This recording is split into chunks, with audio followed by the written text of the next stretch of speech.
All right, let's talk about osteoporosis. We tend to think of it as just this thing that happens when we get older, something we can't really avoid. But what if that's not the whole story? Today, we're going to dive into osteoporosis not as some inevitable fate, but as a really critical health issue that we can actually understand, manage, and fight back against.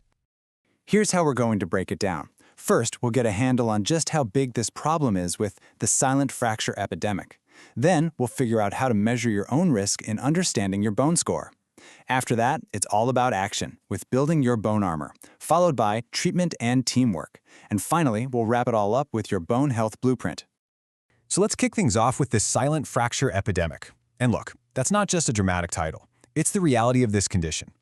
Osteoporosis is sneaky. It often shows zero symptoms right up until the moment a bone breaks. And the numbers behind those breaks, they're honestly pretty shocking. Get ready for this number, 1.5 million. That's how many fractures we're talking about every single year in the US that are tied to osteoporosis. This is not some rare disease, it's a huge public health crisis that is pretty much hiding in plain sight. And this right here, this is where the true scale of the problem just smacks you in the face, especially for women. Think about this. Every year, more women end up in the hospital because of osteoporotic fractures than they do for heart attacks, strokes, or even breast cancer, combined. It's a massive health crisis that really needs to be on our radar. Okay, so those numbers are pretty serious. But the real danger with osteoporosis is that it's silent. So how do you fight a disease you can't even see or feel? Well, you start by measuring it. It's time to figure out your bone score. This is the big question, isn't it? If there aren't any early warning signs, how in the world are you supposed to know what's going on with your bones? Well, lucky for us, medicine has a clear, gold standard answer for that. And that answer is the DEXA scan. Don't let the long name scare you. It's basically a really simple, low-radiation X-ray that measures your bone mineral density, or BMD for short. Just think of it as a quick snapshot of your bone health. It lets you see your risk long before a fracture ever happens. So what you get back from the scan is one key number. It's called a T-score. And this score basically just plots your bone density on a bell curve, showing you exactly how you stack up against a healthy baseline. So what's it comparing you to? A healthy 30-year-old. And you might be asking, why 30? Well, that's the age when our bones are at their absolute strongest and densest. It's our peak bone mass. You can think of it like a bone bank account. The T-score basically tells you how healthy your account balance is. Okay, so let's make sense of these numbers. If your T-score is negative 1.0 or higher, you're in the normal range. Great. If it's between minus 1.0 and minus 2.5, that's a condition called osteopenia, which just means you have low bone mass, kind of a yellow flag. And if your score is minus 2.5 or lower, that's when you get a diagnosis of osteoporosis. All right.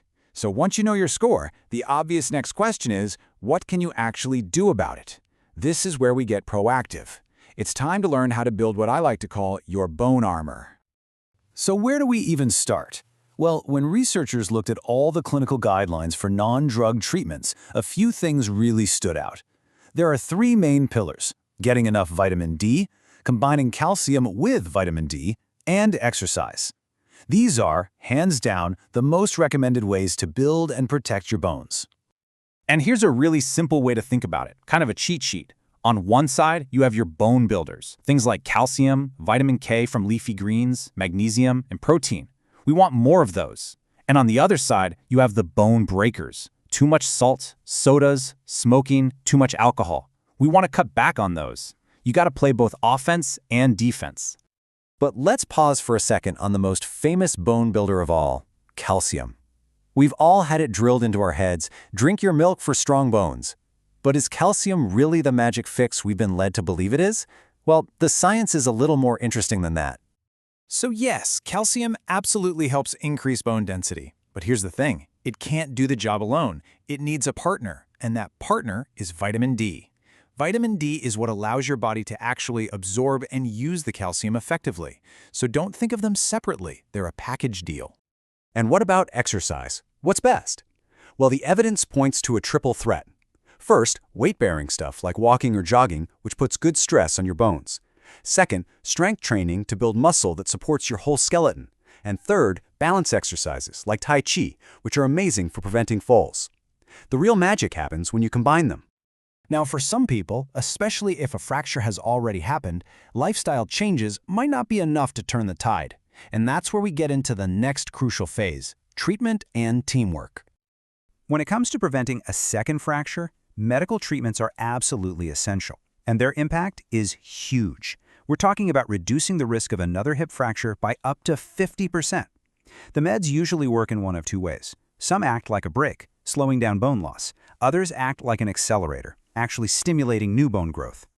But, having amazing treatments is only half the battle. How do we make sure people who need them actually get them? That's where this really smart model comes in. It's called a Fracture Liaison Service, or FLS, and it's basically a system designed to make sure no one gets missed. And the way it works is just so logical. An FLS proactively finds every single patient who comes in with a fragility fracture. That person is immediately assessed for osteoporosis, a treatment plan is started right then and there, and this is the key part, they make sure there's follow-up. It's a system designed to stop people from falling through the cracks.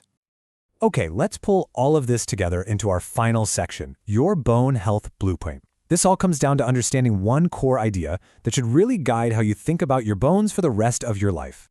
This quote right here really says it all. A fracture isn't just a one-and-done event. It's a huge red flag. Having one fracture dramatically increases your risk of having another one and then another one after that. It creates what experts call a fracture cascade. And stopping that cascade is everything. And that brings us to our last and maybe our most important question. When you look at everything, your age, your genes, your lifestyle, what is the single biggest predictor that someone is going to break a bone? The answer couldn't be simpler or more powerful. Having had a previous broken bone. That's it. And that's why catching that first fracture and acting on it immediately is the single most important thing we can do. It's not just about healing one break. It's about preventing the next one and the one after that. It's about protecting your future.